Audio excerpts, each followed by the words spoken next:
The thing in the pines. I always thought stories about aliens were just campfire tales, the kind of stuff kids whispered about in the dark to spook each other. I'd seen the movies, read the theories, even laughed at conspiracy forums where people swore aliens walked among us.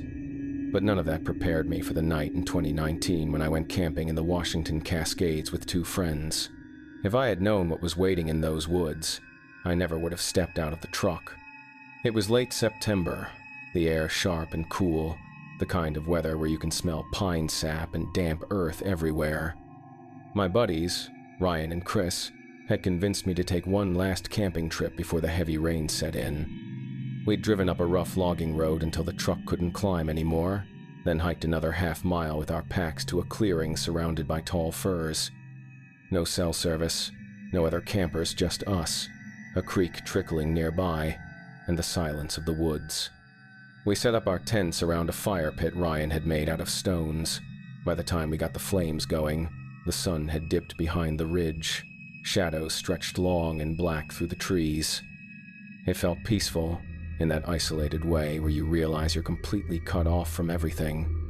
I remember Chris joking, "This is prime Bigfoot country. If we vanish, tell my mom I fought bravely." We laughed, cracked open a few beers, and roasted sausages on sticks. The fire snapped and spit sparks into the dark sky. Everything felt normal, safe, even. But as the night wore on, little things began to gnaw at me. The woods seemed too quiet. Normally you hear owls, crickets, maybe the snap of a branch from a deer. That night there was nothing, just the fire and our voices. I shrugged it off at first, thinking maybe the cold had driven animals deeper into the forest. Looking back, I realized the forest was silent because something else was already out there. Around midnight, Ryan passed out in his tent, snoring loud enough to make Chris and I laugh. We stayed up by the fire, talking low, watching embers glow and collapse. That's when I heard a faint rustle, not far into the trees. Chris froze mid-sentence. "You hear that?" I nodded.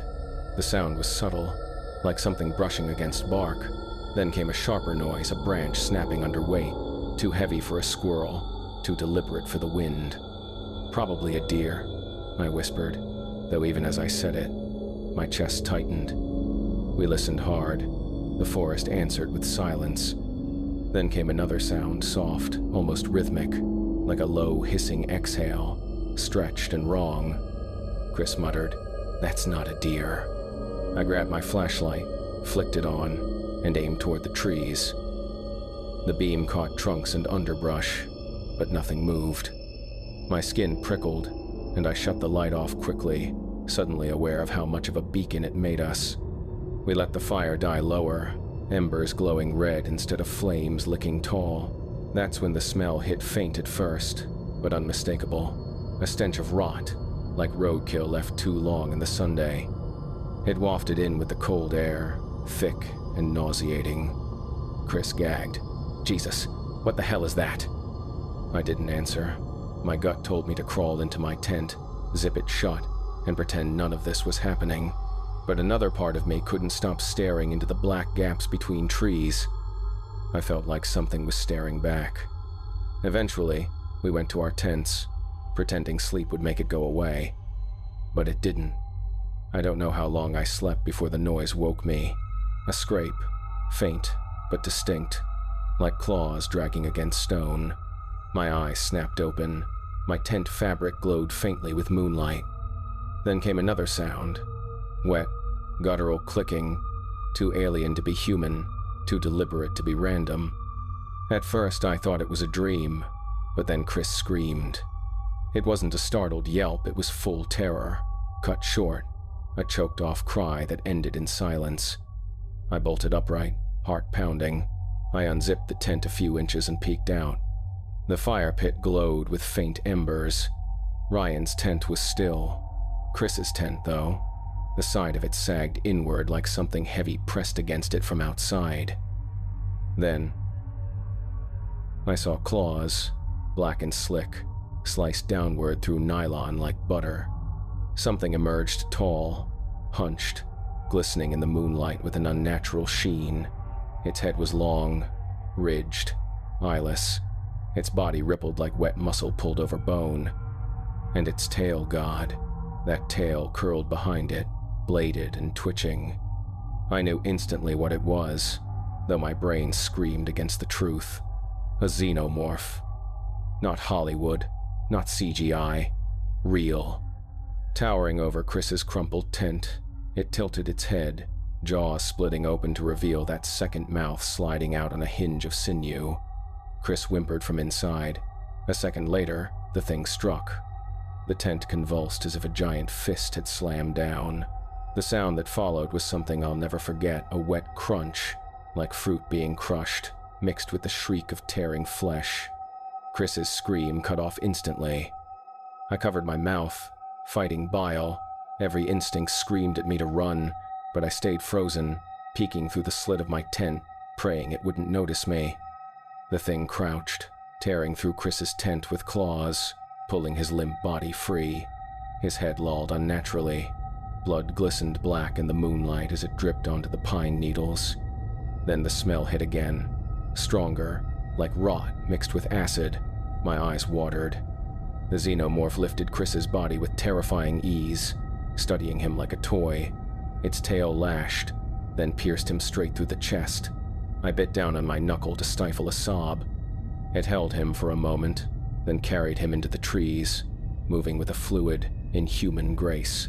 Not a sound of twigs snapping beneath its weight, just silence, swallowing the clearing. I don't know how long I sat there, trembling in my tent, too afraid to breathe.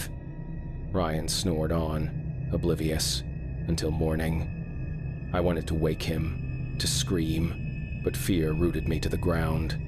Hours crawled by. Every rustle outside felt like death circling back. At one point, I heard faint dragging noises, wet and heavy, from deeper in the forest. I prayed it was just my imagination. At dawn, pale light filtered through the trees. I finally unzipped my tent fully. Chris's tent was shredded, soaked dark with blood. His pack was torn open, clothes scattered like leaves, but his body was gone. I stumbled to Ryan's tent and shook him awake, hysterical. He groaned, rubbed his eyes, and muttered, "Dude, what the hell?" Then he saw Chris's tent, his face drained of color. We packed in minutes, hands shaking, barely speaking. Ryan wanted to search, to call out for Chris, but I grabbed his arm and said, "Number, you don't understand. It wasn't an animal." He demanded answers, but I couldn't say the word out loud. How could I? Who would believe me if I told them I'd seen a xenomorph in the woods? We hiked back fast, every crack of a branch behind us making my skin crawl. When we reached the truck, we drove without stopping, not speaking until we hit cell service. We called the sheriff's department. Search parties went out. They found blood, torn fabric, drag marks leading into the forest. But no body. Chris was listed as missing, presumed dead. I never told them what I saw. I couldn't. But I'll tell you this, sometimes, when I close my eyes at night, I still see that black, gleaming shape in the moonlight. And sometimes I still wake up gagging, because I swear I can smell that stench of acid and rot seeping through the dark. If anyone ever tells you aliens aren't real, don't believe them. I saw one with my own eyes. And if it took Chris, it could take anyone. So if you go camping, and the forest goes silent, pack up and leave, because silence out there doesn't mean peace. It means something else is already hunting, the lake that should have been quiet. I've told myself 100 times to never think about that night again, but every time I pass a body of water, even a calm little lake, my chest tightens, and I hear it. That hiss, wet and sharp, like steam escaping from a broken pipe. It wasn't steam. And it wasn't anything this world is supposed to hold. This happened in July 2021, near Glacier National Park in Montana. I was 25, still chasing weekend escapes, camping trips, and that feeling of being off the grid.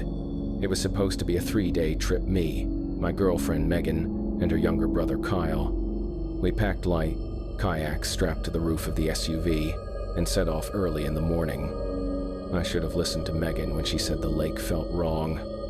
The lake wasn't one of the famous ones you see in brochures. It was tucked back behind an unmarked service road, something Kyle had found on a map for him. Hidden gem, he called it. No campsites, no tourists, just glassy water and endless pine forest.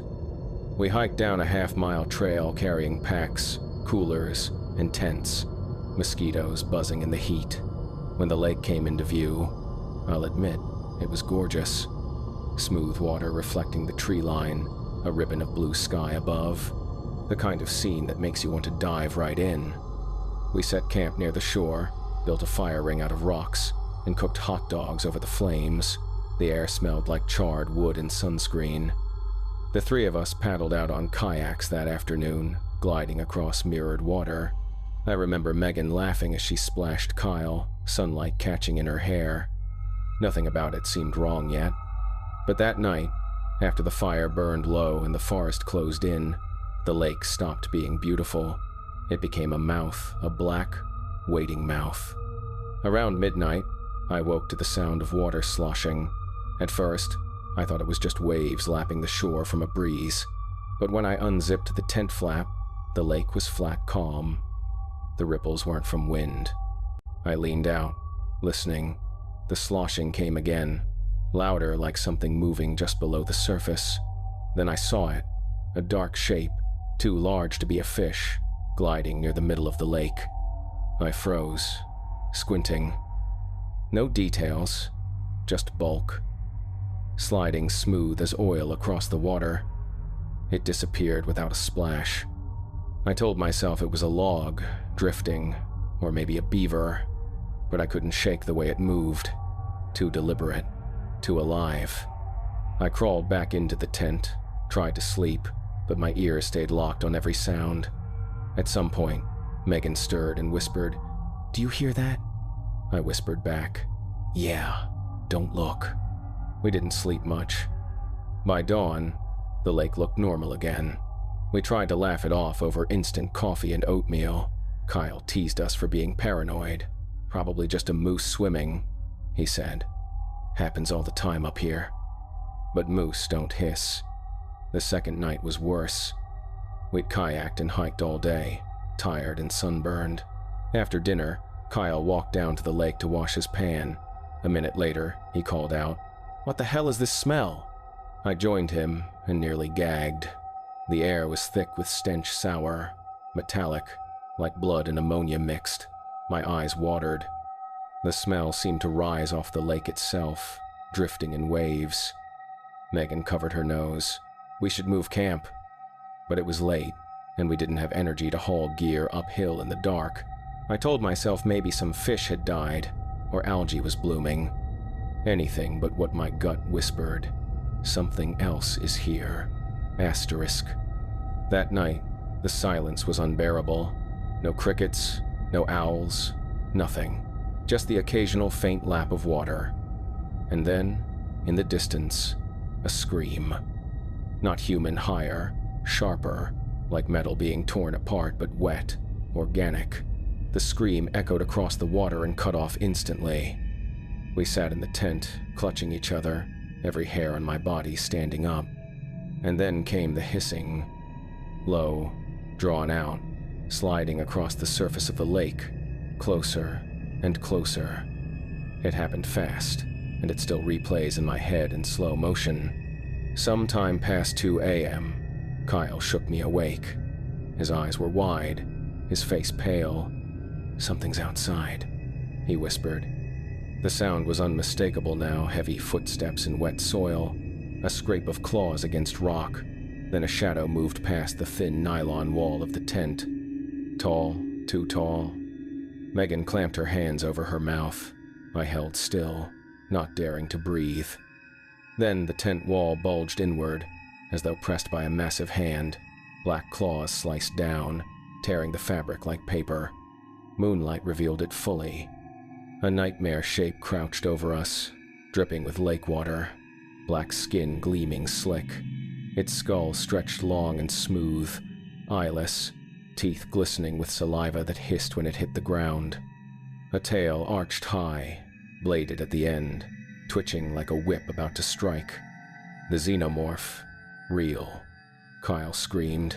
The thing lunged, impossibly fast.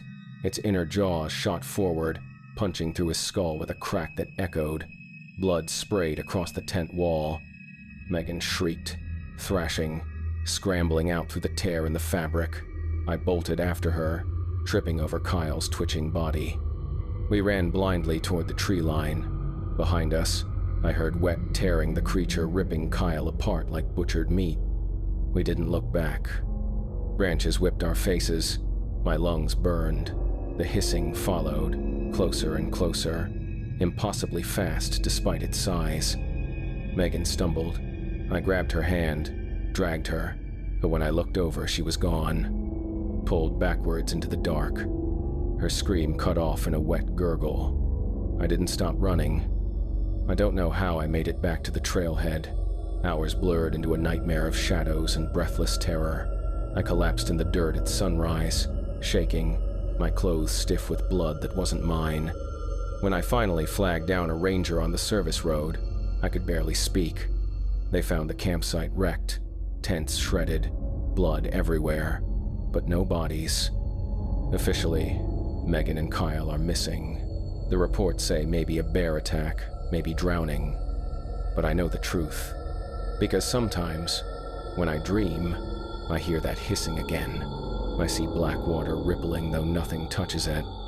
And I remember how the xenomorph stepped from the lake, dripping and alive, jaws opening for us.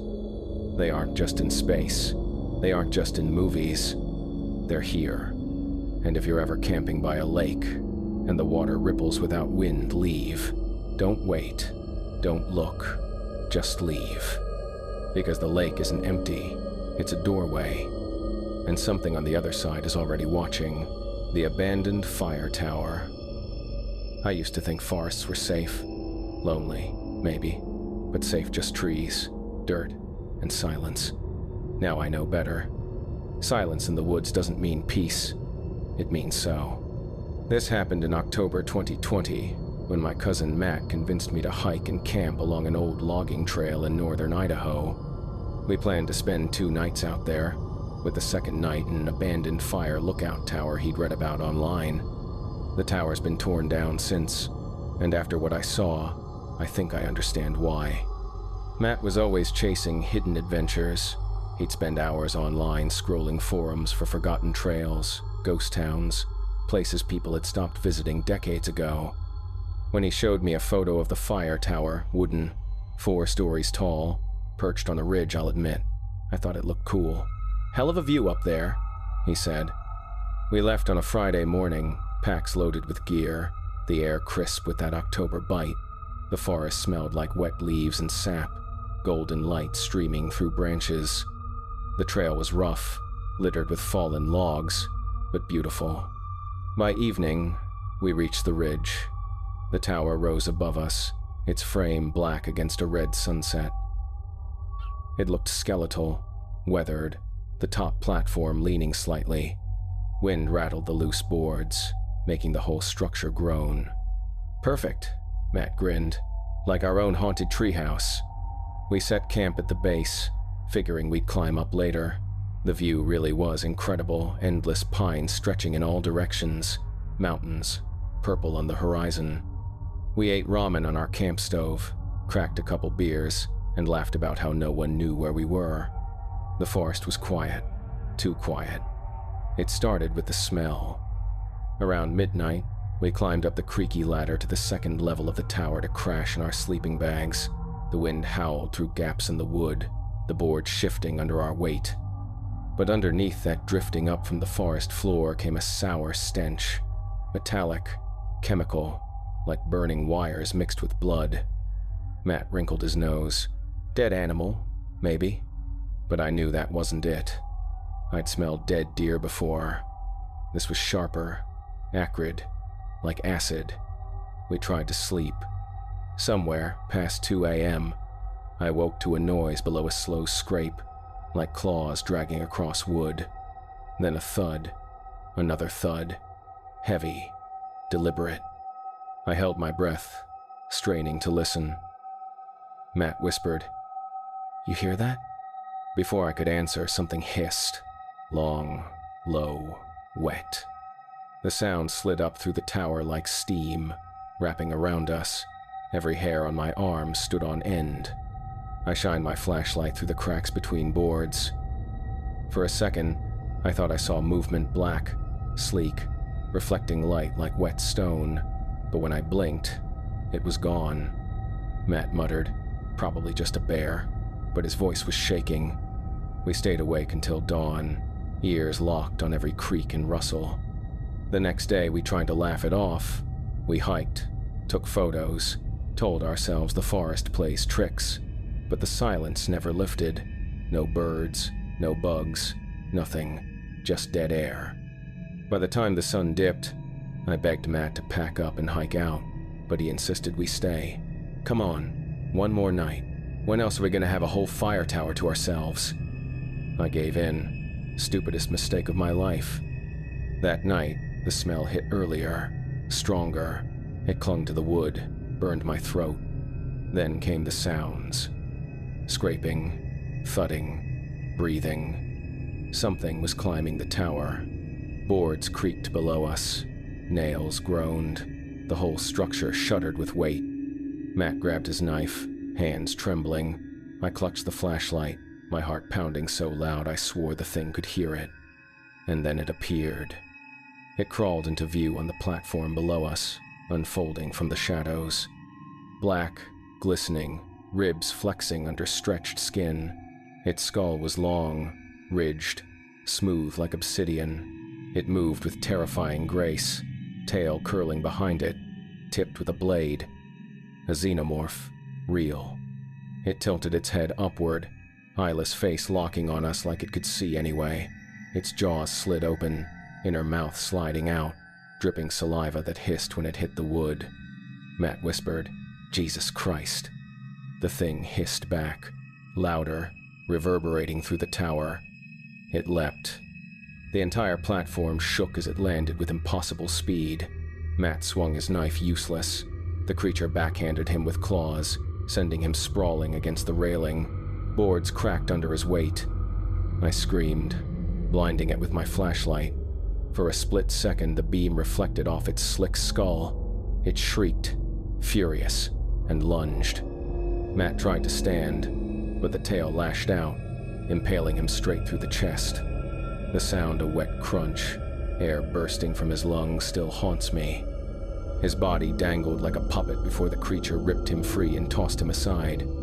I scrambled up the ladder to the next platform, wood splintering beneath my hands. The thing climbed after me, impossibly fast, claws sinking into beams like paper. I burst onto the top level. The view stretched endless, but all I saw was death. The creature emerged, hissing, saliva dripping onto the boards. I backed against the railing. My flashlight flickered. My chest heaved. The xenomorph crouched, ready to strike. And then the tower shifted. With its weight and the wind, the whole structure groaned, nails screaming. The railing behind me snapped. The creature lunged just as the floor gave way.